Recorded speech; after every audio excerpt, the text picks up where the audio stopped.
partnership with the CLR has been really good. Anytime we've run into industry issues or questions, we've been able to call on the CLR and get a lot of support.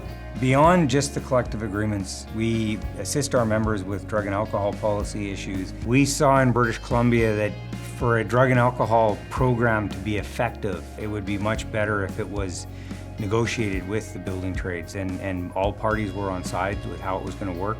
Our focus was much more on impairment and workplace safety and making sure that if somebody comes to work, they're coming to work safe, ready to perform their job, and they're not putting their co-workers at risk.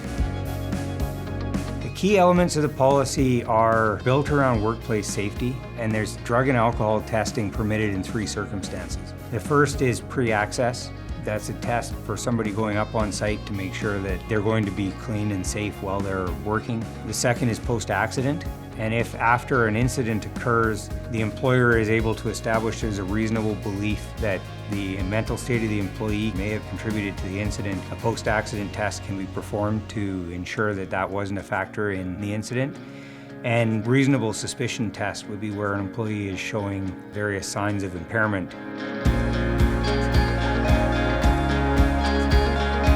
Sometimes we get audited by our clients as well, so they want to know that our policy is implemented properly and that we're tracking things according to their requirements. So we've been able to call on not only the third-party administrator, but also the CLR to support us to make sure we're meeting those client needs.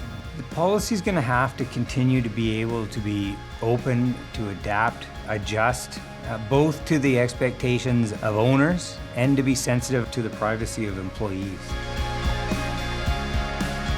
A huge part of the value that the drug and alcohol policy brings to workers is that now they have a path to help with something that potentially is negatively impacting their life. So it really is a support program for each worker.